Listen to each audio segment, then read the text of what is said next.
I'm opposed to the system of society in which we live today, not because I lack the natural equipment to do for myself, but because I'm not satisfied to make myself comfortable knowing that there are thousands of my fellow men who suffer for the barest necessities of life. We were taught under the old ethic that man's business on this earth was to look after himself. That was the ethic of the jungle, the ethic of the wild beast. Take care of yourself, no matter what may become of your fellow man. Thousands of years ago, the question was asked, am I my brother's keeper? That question has never yet been answered in a way that is satisfactory to civilized society. Yes, I am my brother's keeper. I am under a moral obligation to him that is inspired not by any maudlin sentimentality, but by the higher duty I owe myself. What would you think of me if I were capable of seating myself at a table and gorging myself with food, and saw about me the children of my fellow beings starving to death?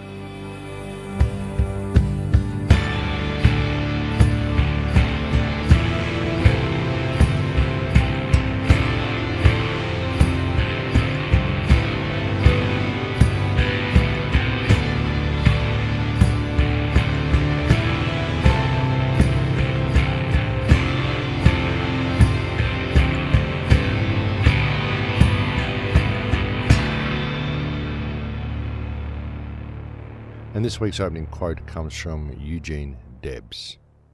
Welcome to Surviving the Matrix, ladies and gentlemen. My name is Maxwell Egan.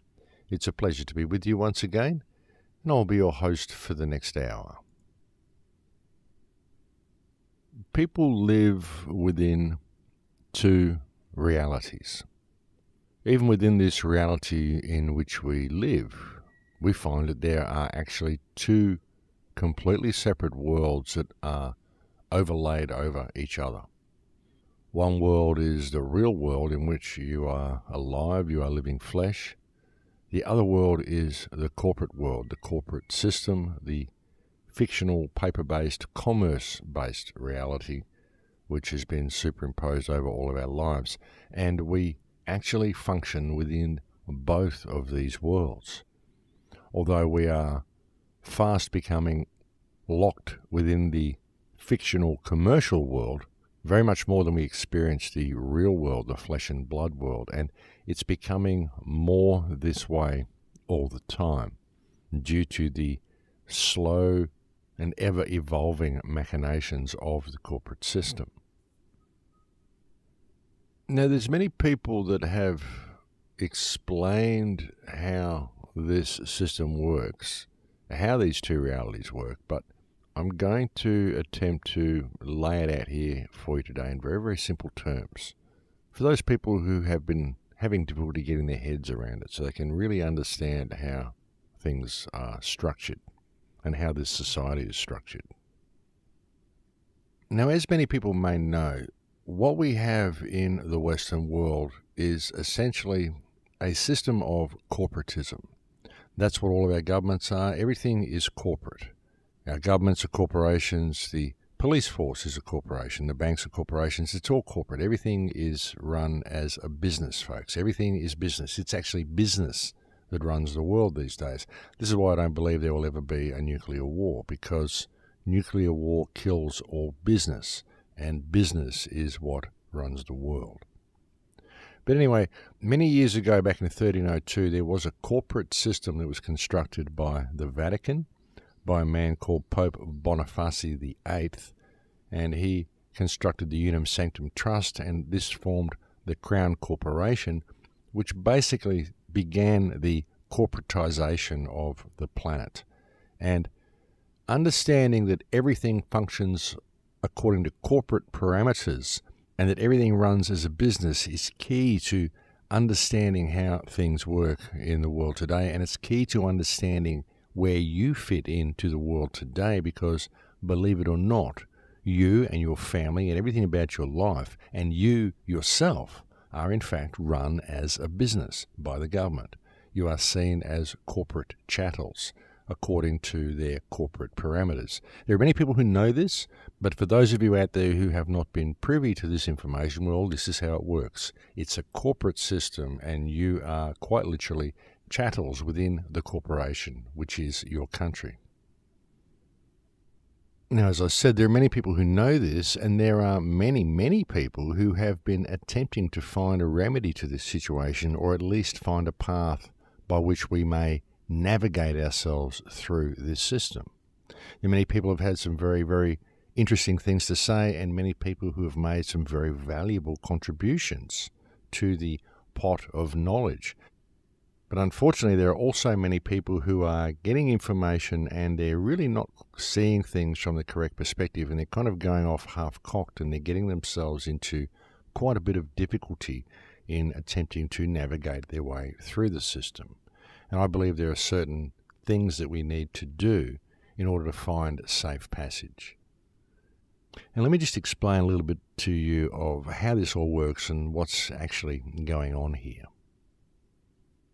So what happens, folks, is you're born, you're in a hospital, you come into being, and as you come into being, your soul is downloaded into that little vessel, and there you sit, or there you squawk, or there you wriggle as a newborn infant just come into the world. And when you are born, the doctor, the hospital, the people, the wet nurse, the midwife, whoever happens to be there wherever you were born, they pick you up and they examine you and they say, yes, this baby is alive. This baby has 2 arms and 2 legs and 10 fingers and 10 toes, 2 eyes, 2 ears, 1 nose, 1 mouth, 1 head. It's a normal baby. And they write a little document out and they say, yes, this is a normal baby and it was born alive. And that document is called a certificate of live birth. And they file that document into a filing cabinet. It's just a boring little document. It's just a normal, everyday paper document. Nothing fancy. Just a boring little piece of paper saying that this baby was born alive.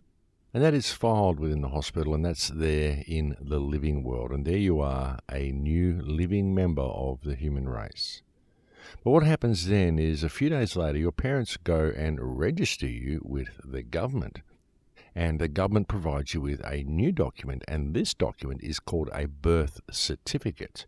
And this is a very impressive looking document, folks. This is a document with little fancy letterheads on it and little insignia and nice bits of braiding printed around the edge of the document. It's a very fancy looking document, and it comes with all sorts of fancy titles and all sorts of stuff. And then you get involved in that world, which is the corporate fictional world. And within this world, this isn't just a boring little world where you're just someone who's alive like everybody else. This is a world where you get to wear uniforms, you get to have little insignias, and it comes with plaques and permits and licenses, and you get to have little titles and little fancy documents and little things that make it all so much more fun and so much more appealing.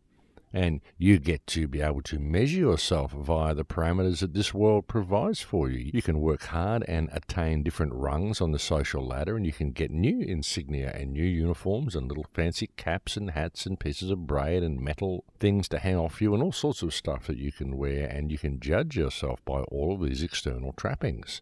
And it's a much more attractive world to want to be involved in. But unfortunately, being involved in this world comes with a catch. It comes with hidden costs that people are simply not aware of, hence the word hidden. And the hidden part about it, of course, folks, is that it's a slavery system and that you have just been signed over as a slave. And how does this come about? Well, it comes about because your parents registered you, folks. When they registered you, they locked you into the Attorney Regis Trust. You see, the term registration comes from the term regis, which also relates to regal, regent, regina, authority, the crown. Therefore, they signed you over as chattels to the Crown Corporation. Of course, they did this quite unbeknownst to themselves. They thought they were simply doing the right thing because it is a government requirement that you are registered. It's just that people don't quite understand what the term registered actually means. And what it means, folks, is that it locks you under the authority of the current regent. And essentially, it locks you into a system of slavery. And that's what it is, folks. It's a system of people farming, a system of debt slavery in which each person within the system is required to pay to be alive and must therefore run on the treadmill in order to do so. And what is the purpose of this, folks? Well, the purpose of it is to harvest your energy. That's what it's all about. It's not about money, it's about harvesting your energy, and it is a slavery system. And really, what is slavery, folks? Well, slavery is where you are not allowed to follow your own rules. You're not able to live your life the way you would want to, but you have to follow someone else's rules and live your life the way they want you to. Of course, they may give you certain choices, but you always have to fit within the parameters that are given to you, not parameters that you've created yourself. And that's what this system does, folks, and that's why it is a slavery system. Because what this world does, this corporate world, this fictional world, is it actually locks you within a system of rules which are not of your own making, and which effectively serve to curtail the human experience, your artistic expression of who you are, and mold it within someone else's idea of what you should be. And of course, what you should be is that which is socially acceptable according to the parameters of the social system. But unfortunately, when one steps back and truly looks at the social system within which we function, what becomes apparent is that when all the fancy trappings and pretty caps and pieces of braid and insignia are stripped away, it is simply a system of people farming, a system of human trafficking via the mechanism of debt slavery. And all of this slavery system has been constructed around the fictional person that was created by the government in the form of the birth certificate. Because the fictional person on the birth certificate is not, according to that document, in any way alive. It's not something that has any rights. It's not something that is living flesh. It's simply a corporate entity that must function according to corporate parameters and adhere to corporate rules. And when you claim that identity on the birth certificate as your own, and you claim that you are that name on your birth certificate, then you agree to be part of the corporate system, and you agree to be subject to the jurisdiction of its corporate rules. But those corporate rules and that corporate jurisdiction only applies to the legal person, the dead entity on the birth certificate. It does not apply to someone who is living flesh. Okay, now, so people hear that type of thing and they suddenly think, oh my God, I'm living flesh, I'm free, and they run off half-cocked and they think they can get away with everything, they can go and take on the system, they can be a free man, and the whole world is going to change. Well, no, it doesn't work that way, folks. It's one thing to know this about yourself, but it's another thing to exercise it within the real world. Because you've got to understand that people that you're dealing with out there in the real world, they all think that the corporate fiction is real.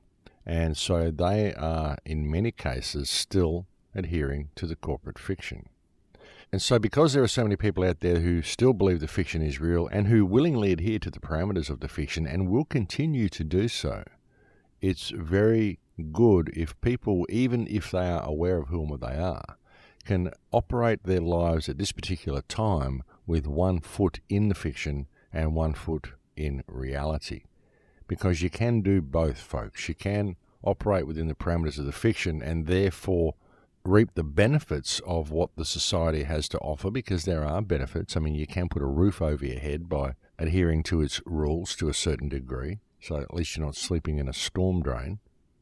And you can travel around the world because you've got a passport, so you're adhering to certain rules. So there are benefits that you can gain by keeping 1 foot in the fiction. And I think it's very dangerous for people to be simply throwing their identification away because suddenly they're realizing that they are not their name. because this is going to create all types of problems for them down the track, simply because the rest of the world is not in a position where they're going to view what you're doing as being rational or sane, or they're not even going to accept what you're doing, and they're going to still be asking you for identification. And so there's no good cutting your nose off to spite your face, folks, because I have seen people doing this. I've seen some people taking things to ridiculous extremes. Well, what I consider to be ridiculous extremes anyway, I think that people are behaving somewhat irrationally. And rather than using their newfound knowledge as a tool with which to navigate through the system and wake other people up along the way, they're simply opting to take things to a ridiculous degree. By way of an example of this, I was recently pointed to a YouTube video of a guy burning his passport at the front of the police station. And to me, this is a very, very silly thing to do, folks, because all you're really achieving by burning your passport outside the front of the police station is saying, well, I never want to travel overseas again. That's really all you're doing, and that's all you will really achieve by doing such a thing. And you may say, well, look, no, I've got rights. I am not my name. I'm living flesh, and that's all very well. But you go to an airline company, and the person behind the counter at the desk will say, well, that's all very well. I can see that you're not your name. I can see that you're living flesh. But unfortunately, I work for a company which requires that I get identification from you in order to issue you with a ticket. So I don't really care. I'm happy that you're alive, but I'm in a position where I don't have a choice regardless of what rights you may or may not have. So if you want me to issue a ticket for you without you showing me ID, then just go off and see the government and get a waiver from them and bring it back to me so that I can show it to my boss, and I'm happy to issue you with a ticket. Because that's the company policy, and it's a private company, and hey, I just work for the company. So you see, people are not in a position where they can say yes or no, regardless of what your rights may be, because these people work for private companies, and these private companies have policies. That's just the way it is. And even if you did go and get a waiver from the government and bring it back and say, well, here it is, I've got a waiver, they'll say, well, how do I know you're the person that this waiver applies to? Because there is no photograph on this waiver, and there's no name. This could apply to anybody in this room. So how do I know it's you? How do I know you didn't steal this from somebody? So you see, there is a reason for people to have identification for certain things. If you want to go and rent a house, folks, try and go renting a house without some identification. You can scream you've got rights all you like, but if the rental office isn't going to rent you a house because they don't know who you are, then they're simply not going to rent you a house because they don't know who you are. And that's just the way it is, regardless of what rights you think you may have. See, this is why I still have a license. This is why I have a passport. This is why I still have identification. I mean, if I'm in a position where I have to deal with authority, I can say, well, yeah, I'm not my name. I can deal with things in that way. I won't ever adhere to their corporate rules if I'm in a position where adhering to those corporate rules will cause me harm.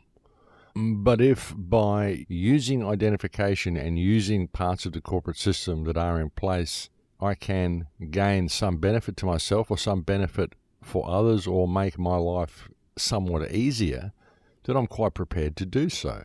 And this isn't copping out. This isn't not walking your talk. This isn't kowtowing to the system. This is simply using common sense and doing what I may to be able to navigate my way through it with a minimal amount of fuss, because that's the only way I'm able to keep doing what I do and to keep helping awaken others to the fact that this whole fictional corporate system exists. So I think people need to think very, very carefully before completely throwing their identification away and simply saying, I'm not my name, I don't need any ID. Because they're going to find that if they live within Western society, that yes, they do need some identification. And it's perfectly reasonable for people to want to see identification from people. Like I said, folks, you can go and get an airline ticket and order it over the phone and say, yeah, I'm John Smith, I've ordered an airline ticket, I'm here to pick it up. And they'll say, well, show me that you're the John Smith that ordered the airline ticket. And if you can't, why should they give you the ticket? So I can see that it does have its place. It's just that when the ID is used to enslave you to a corporate system because you're tricked into claiming that you actually are the name and the legal connotations that go along with making that claim, that is the issue. The issue isn't the fact that you're required to have identification. The issue is the fact of how you are tricked into granting jurisdiction to a corporate system by claiming you are a name, not that you have a name, not that you use a name, but that you are a name. That's the difference, you see, folks. So I think it's very important that people look at things from the correct perspective when looking at this whole issue. And I'm saying this in response to some of the things I've seen happening since the release of Kate of Gaia's Babylon Has Fallen document. I'm seeing people take this to the extreme and just think that if they suddenly burn all their ID, that they're going to be free and the world is going to change. And burning all your ID is a very, very foolish thing to do, ladies and gentlemen. It really is. Simply because you need to keep 1 foot in and 1 foot out, otherwise you're just limiting your options. And at this stage of the game, I really think that's not the best approach to have, because we need to use all the options that we have open to us at this stage, folks. The whole thing really is the issue of the name. The whole thing is the issue of the two names, the two entities, the entity described on the certificate of live birth and the entity described on the birth certificate. Again, the certificate of live birth refers to the flesh and blood, the living being with a soul that exists in the real world, and the birth certificate refers to the corporate entity that was created on top of that living soul, and to which the living soul has been taught and trained and essentially tricked into identifying themselves as. That's the issue. The issue isn't that you have a name. The issue is that you claim you are the name. But you cannot be a name, ladies and gentlemen. A name is one of two things. A name is ink spots on a piece of paper, or it is a vocalization. It is a series of phonetics. It is an oral sound, something that is spoken. It's a frequency that exists on the airwaves. It's a noise. It's a sound. It can't be you because you are living flesh. That's the difference, you see. A name doesn't have any solid structure. You have solid structure. A name doesn't have solid structure. The only solid structure it has is if it's written down as ink spots on a piece of paper. But you can't be either of those things. You are living flesh. The name that you believe you are is simply a calling that you use. People can make that sound and you are likely to respond to that sound, but you are not that sound. That's the thing, folks. The thing is that we claim we are the name, and because we believe this corporate system is real and we've locked ourselves within it by claiming we are the name, we are now subject to all of its corporate rules. That's the thing. The problem isn't that you have identification. I think identification is quite okay. I can't see anything wrong with having identification. It keeps people honest. It keeps people knowing who they're dealing with, which, as I said, in the case of buying things like airline tickets, can be somewhat useful. And that is not the issue. The issue is not that we have identification. The issue is that we have been tricked into believing that we each are our name when we are not. So yeah, sorry to repeat myself so much through that little bit, but I really did want to try to get that point home to people. The name is the linchpin. The fact that people believe they are their names. This is the linchpin that they use to get you. When you have someone from authority ask you for your name and you give it to them, they can suddenly identify you. You know, they look at the crowd and they just see it as a whole bunch of corporate chattels, a whole bunch of warehouse stock, a whole bunch of boxes of cereal, but they don't know which box of cereal they're dealing with until the cereal identifies itself. Hi, yes, I'm Rice Bubbles. This is Cornflakes over here and that's Weet-Bix next to him. So then the officer can look at you and go, okay, well, I can look at Rice Bubbles, I can look at Cornflakes, I can look at Weet-Bix, I can look them all up and I can see everything about these boxes of cereal, so now I know how to categorize them. And that's the way it works, folks. And the name is the linchpin that they use for the system of control. But the systems of control are everywhere. They're all around you all the time in everything that you do. With all of the wireless technology and all the new things they're bringing in, all the new government categorizations of things, all the surveillance cameras, everything they're doing. One thing you've got to understand about government, folks, is that government is not your friend. Nothing the government does is done for the benefit of the people. Every single thing the government does is done for the benefit of government, and it is done as a means of exercising further control over the people. That's all the government is there for. The government is there to appease the people while a slavery system is built around them. And it is a slavery system which will consist of not only name fraud and name slavery and debt slavery, but also electronic slavery, mental slavery, thought crime, every single thing they can think of to curtail the human experience and make every action that you perform, every emotion you feel, and every aspect of your lives taxable, commercially viable, and controllable. And that is what every single action government performs is aimed at achieving. It's all about exploitation, it's about control, exploiting the resources of the planet and controlling the people as much as possible. See, that's what they harvest from you folks, is your energy, more than anything. People think that the government and these rich banksters do what they do because they want money. No, it's not money, folks. They don't care about money. Money is fiction. Money is simply the glue that holds the corporate mechanism together. What they care about is harvesting your energy, harvesting your soul, harvesting you. That's what they care about. And it is this process of control that every aspect of this system is aimed at further refining. Government exists merely to put a nice face on it. Government exists to make you think that it's all being done for your benefit, when the reality is that nothing whatsoever that the government does is ever done for the well-being or the best interests of the people. They just like to put a nice face on things. I think it's wonderful the way they do. It's actually quite comical the way they do. We saw a big event on the Gold Coast recently. There was a big free blues event on the Gold Coast, and there were government signs all over it. They really wanted the people to know that the government was doing this for the people and they were doing it for free, and that yes, we have a designated enjoyment area where you can come and enjoy yourself. Of course, don't enjoy yourself anywhere outside the designated enjoyment zone, but you can come and enjoy yourself here, and we want you to pay special attention to the fact that we, the government, we love you so much that we put this event on for you, and we did it for free. Incredible, folks. It's absolutely incredible. The amount of self-promotion at the event was absolutely phenomenal. It actually made the whole thing look very ugly. And in fact, it was almost impossible to enjoy yourself in the atmosphere that it created because it was so corporate and it was so government-sponsored and so emblazoned with government propaganda everywhere that it detracted from the entire thing. But that's the way they do it, folks. They really want you to know that they are your friend, when the reality is that nothing could be further from the truth. It's really all about control, and it's all about even controlling what enjoyment you have, because if you want to enjoy yourself, you will need to come and do it at one of our government-sponsored designated enjoyment zones. That's the way things are heading, folks.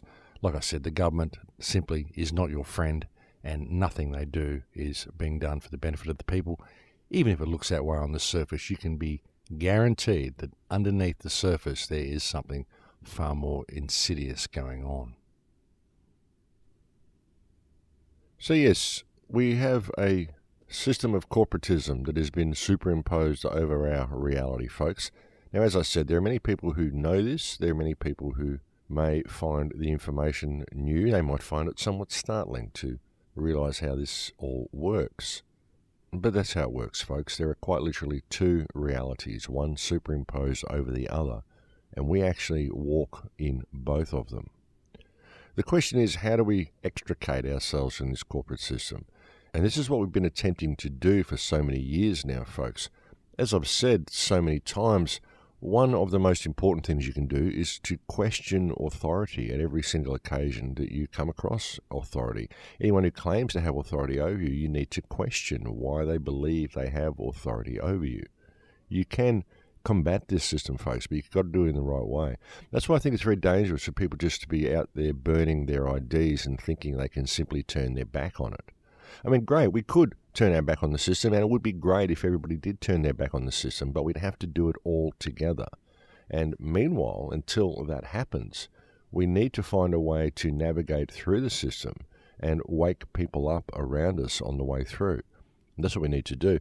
I mean, I think it's pointless forming political parties and things, but hey, if you want to do that, then go ahead and do it.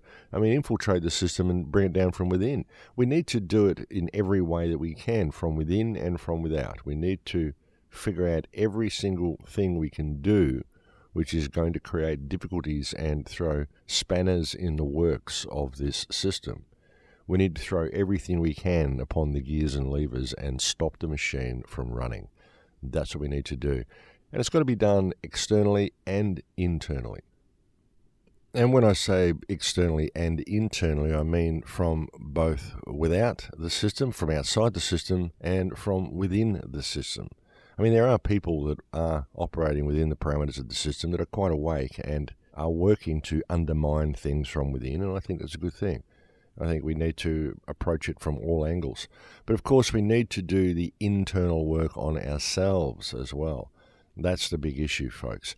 And it's important that people really see this and see how important this issue is, because there are many people who have been so brutalized by the system that they really don't believe they have any internal power left at all. And that's what this system does. You see, because there are two realities, there is the real world where you are alive, and there is the corporate world where you are a corporate fiction and have been trained to operate according to corporate parameters. And it's very difficult for people to ever really experience themselves within this corporate world. And because many of them don't even realize that there are two worlds and that the corporate world is in fact fiction, they apply the corporate world to the real world and they judge themselves in the real world according to corporate parameters or according to the parameters of this social system. And so people often judge themselves very poorly. It's very difficult for people to become successful, in inverted commas, within the parameters of the commercial corporate system, because it just goes so far against humanity. You know, basically, you've got to be a sociopath. You've got to be able to put empathy aside and be prepared to climb over and step on people in order to get to the top of the pile, in order to function within the corporate system. And it's very alien to mankind. It's very alien to human nature to be like this. And so many people, after operating within the corporate system for many years, find themselves to be quite despondent and judge themselves poorly and feel that they're not worthy, they're not successful, they're not what they should be, they aren't as good as other people, and they'll never have what it takes, all of these things, because they're judging themselves according to a corporate system which is so alien to human life, it beggars belief that people would even be operating within it. And by operating within that system, they're judging themselves by fictitious parameters, which are somebody else's parameters, and they're not looking at themselves as a normal, living, breathing, sentient life form with their own artistic expression of creation. They're not experiencing that artistic expression. They never get to experience the art of themselves because they are too busy trying to fit in to somebody else's art.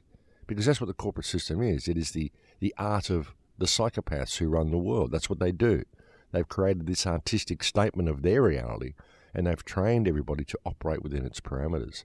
And you can't really operate within the parameters of this corporate system and maintain any real degree of humanity. It just doesn't work. You can't do that. You can't be ripping people off and profiting from everybody on one hand and giving to charities on the other. It just doesn't work that way. It doesn't alleviate the pain of the soul. It doesn't create any true expression. And that's what this system does, folks. And just the fact that you're forced to operate within what are essentially sociopathic parameters, it creates a huge schism in the human mind, a huge schism in human consciousness, because people are basically good. People want to help other people. People want to do the right thing. I mean, it feels wonderful when you do something for somebody and you see them smile and you see the joy that it brings. You get an incredibly joyful feeling yourself out of bringing joy to other people. And yet everything about this system is designed to make you profit from other people. It's designed to reduce everything about the human experience to commerce and to reduce all your relationships with people to commerce as well. I mean, very often this is what our relationships are. We surround ourselves by people that we can benefit or gain from very often. I mean, not everybody. I mean, sure, there are a lot of people who are genuine people who have genuine friends, but generally speaking, as a society, as a business-based society and a commercial-based society, we are required to surround ourselves with people which we may be able to benefit from and which may help alleviate the commercial drudgery of our own lives. And of course, we judge everybody by what they have and what they own and what rungs they've attained on the social ladder, and we judge ourselves by these same parameters. And all of it is fiction, folks. All of it is fiction, and all of it is designed to prevent you from ever truly discovering yourself. So that's what I mean when I say the system harvests your energy. It harvests your soul. It harvests you by preventing you from ever being able to be you. You are required to be what the system wants you to be, and you're required to look this way, dress this way, act this way, go to these specific places, these designated entertainment zones and these designated social areas for people of your social class, and all this rubbish that they train us into believing is real, when none of it is actually real, folks. It's all fiction. It's all that fancy world with the feathers and bells and pretty caps and bangles and braids, but none of it is who you are.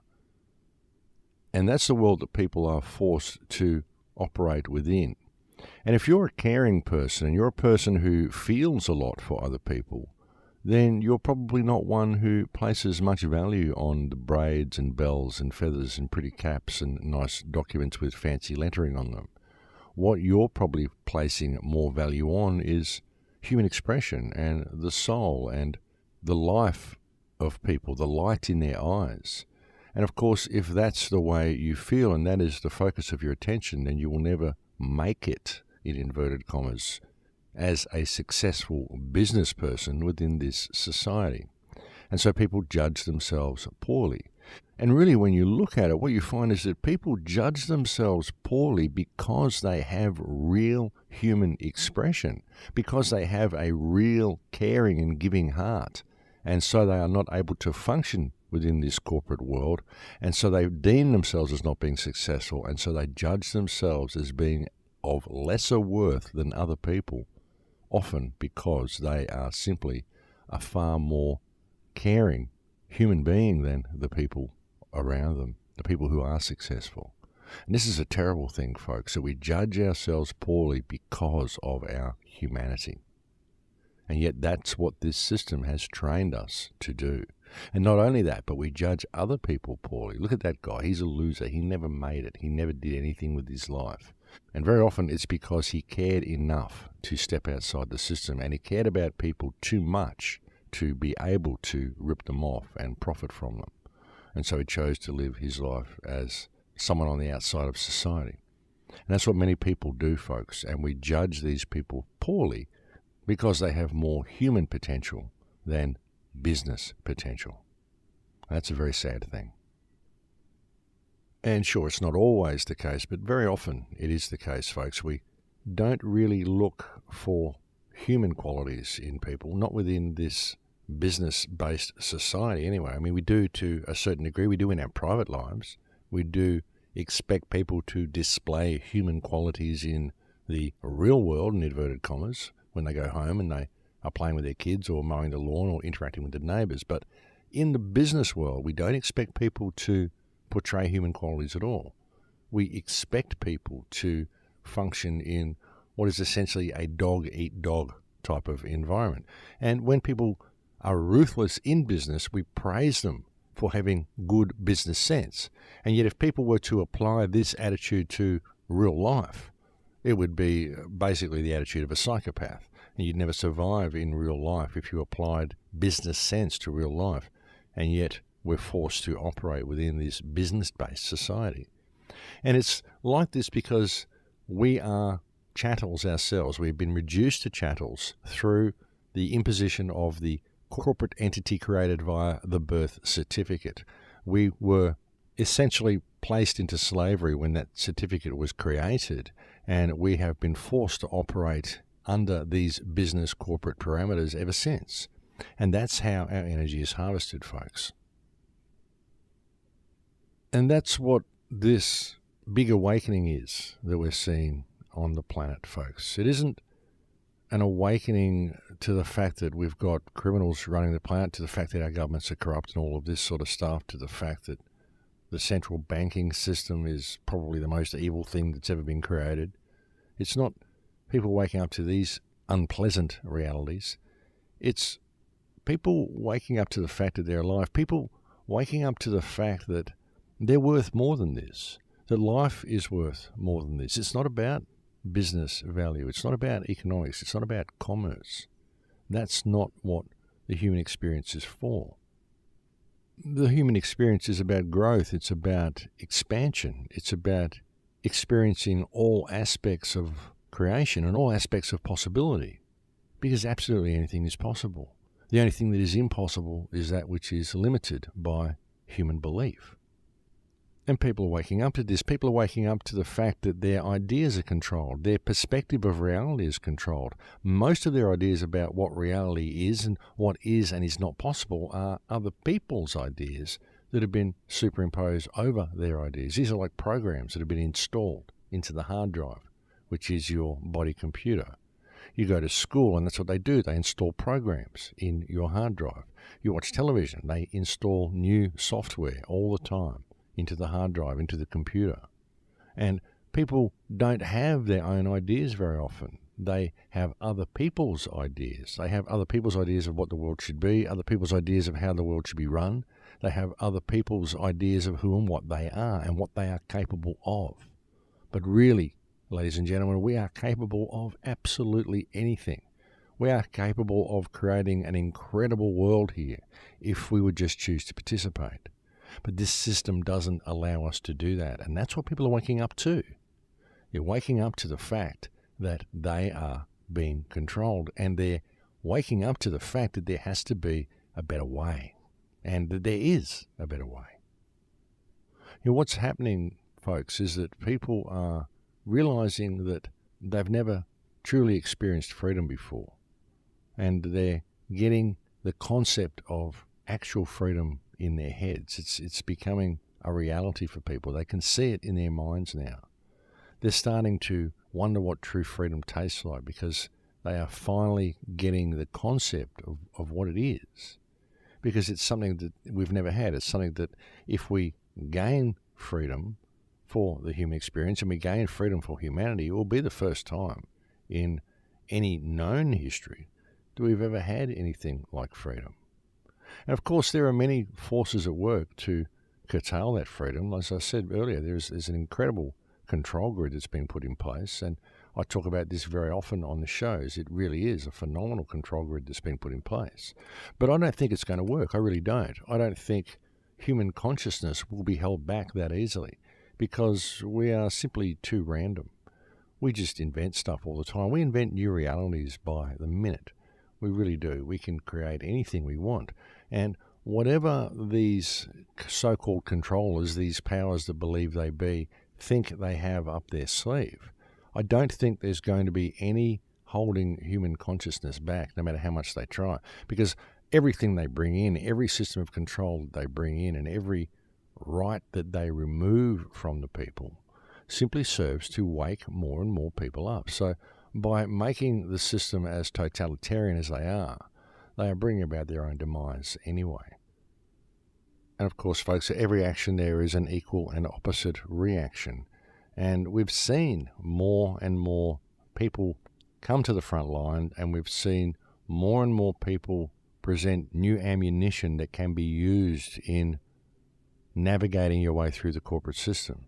This is what the Babylon Fallen document has done as well, as provided people with new ammunition. But again, folks, don't go just destroying all of your ID and thinking you can step outside of the fiction.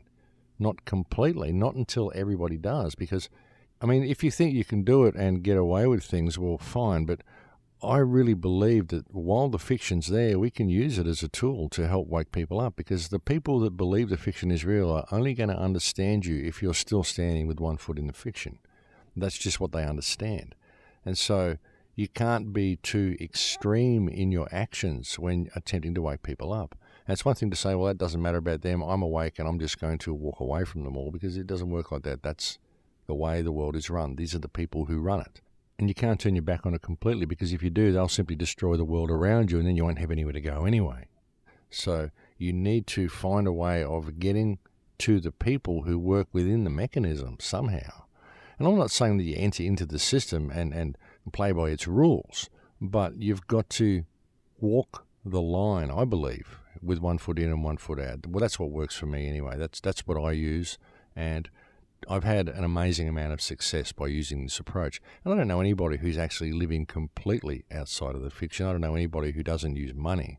I don't know anybody who is completely outside of the fiction, who isn't at least dependent upon someone else who is in the fiction.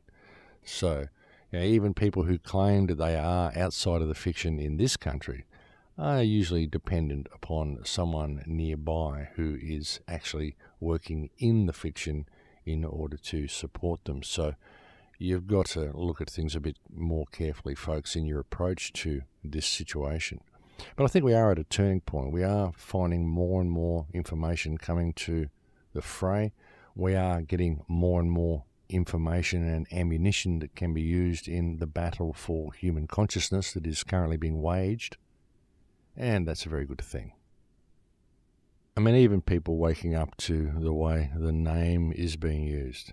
And it's good. It's great to see this, because we've been talking about this for so long. But it's been so difficult to attempt to explain it to people in a concise enough manner. So it's good that the process is being more and more refined, and people are getting a grasp on it and getting a grasp on how the corporate system works.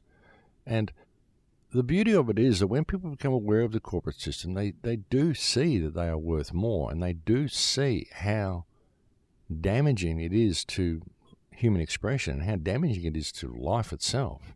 It really is. This corporate system has nothing to do with life. It's not about life at all. It's about the corporate model. It's about balancing the books.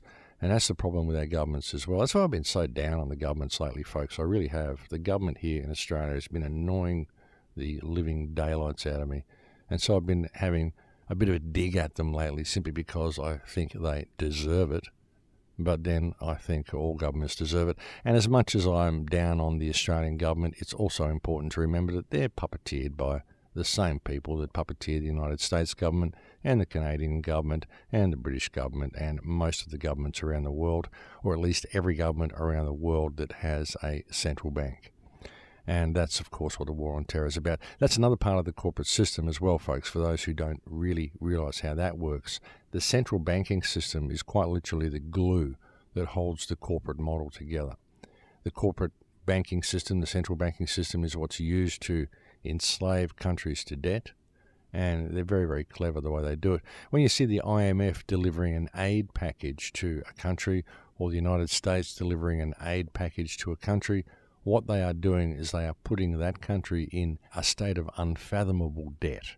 That's what these aid packages are. They don't give anything away for free, folks. They lend these aid packages.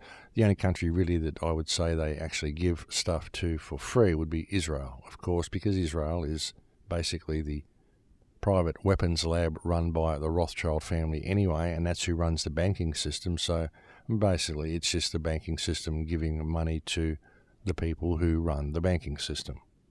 And that's about the only time they're ever prepared to actually give anything, folks. They usually give it to themselves very amply, but they're not really prepared to give it to anybody else. They just deliver aid packages to these countries and put them in a position of unfathomable debt, whereby organizations such as the World Trade Organization are then able to go in and open the country up for corporate exploitation and steal all of their resources.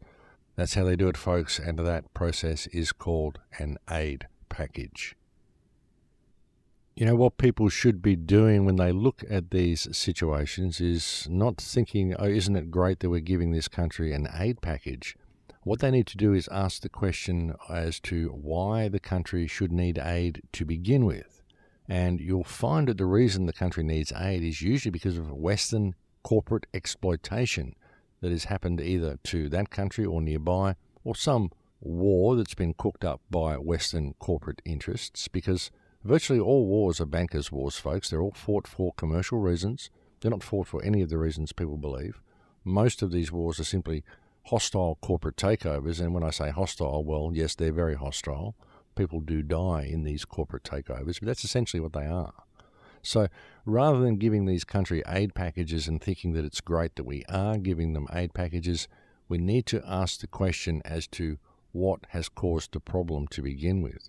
Because what's happening is that the Western interests go in there, they create the problems, and then they deliver the aid package, which puts the country in unfathomable debt, and the resources of the nation are able to be controlled. The government is, of course, able to be puppeteered because the government will always kowtow to whoever has lent them the most money because they feel obligated to do so. So it's just a very, very sticky little trap that they set up, folks. And that's what these aid packages are all designed to do. They're not designed to help anybody. They're designed to basically lock the country into the corporate system. That's what the war on terror has been about. The war on terror has been going out and installing central banks in every country that didn't have one, because that locks these countries into the corporate model. Of course, the country gets destroyed by the armies that go in and wage war and destroy all their infrastructure. So then the country needs an aid package so that it can get back on its feet. So, of course, the country is now in debt to the central banking system that was installed during the war, and that's the way it goes. The infrastructure is gradually rebuilt as much as is needed in order to exploit the resources of the country, such as we've seen in Iraq. I mean, the confrontation in Iraq has been going for so long now, and so many people are still dying in Iraq, and nothing is being done to improve the infrastructure there. But the infrastructure around the oil refineries and everything that's needed to extract all the resources from the country, this is all looking pretty good. This has all been really taken care of, and all of this has been fixed, and all of this is operating perfectly. But they just don't worry about the cities. They don't worry about the people. It's not about that. It's about exploiting the resources. That's what all of these wars are for, folks. Put the country in debt, set up your own base, exploit the resources, and send the people to hell. That's basically what the corporate model is all about. That's what the war on terror is all about, and that's what we're seeing all around the planet. And it's what we will soon see in Western countries as well if people don't wake up to things and people don't wake up to what's actually going on. But I think, as I said, I think people will. I think people are waking up to what's going on. People are beginning to smell a rat, at least. It's a slow process, but they are beginning to realize that something doesn't smell right anymore. And they're beginning to take steps to find out what it is. And that's at least a good sign. At least it's a start, folks. But as I said, I don't think they'll be able to lock us down. I don't think no matter what they do, they are ever going to be able to truly contain human consciousness. I just think we're too random. I think we will find a way out of almost any cage these powers that believe they can build for us. I really do. I don't think that we're going to go in that direction at all as much as they would like us to do so. I think there's a much, much brighter future on the horizon as long as people participate. It really is up to the participation of the people in all that we do, folks. And all the problems that we see and all of the changes that are coming, none of these will happen without the participation of the people. I mean, the only way the system functions is because people participate in it. People believe it's real. But now people are beginning to see that there's a lot more to life. They just have to start participating in that, their life. That's what will change things, folks. But I think we're getting very close to the end of the show here, so I'm going to have to leave it there for now, folks. I'm going to have some more time off the show soon because I've really got to get some work done on this film, and I've just got so much on my plate. It's very difficult to find time to get any of it done these days, folks, so bear with me if I do go off air for another month or two. But we'll just see what happens, folks. I'll play it by ear for now, but I've really got to get some work done. I'd love to get the film released, and I've got a lot of work left to do on it, and I'm simply not finding the time. But that's it for me now, folks. We're completely out of time. I'm going to have to leave it there for now. It's been a pleasure having your company on the show today, and I will look very much forward to speaking to you next week. Please take good care until then. In Lakesh.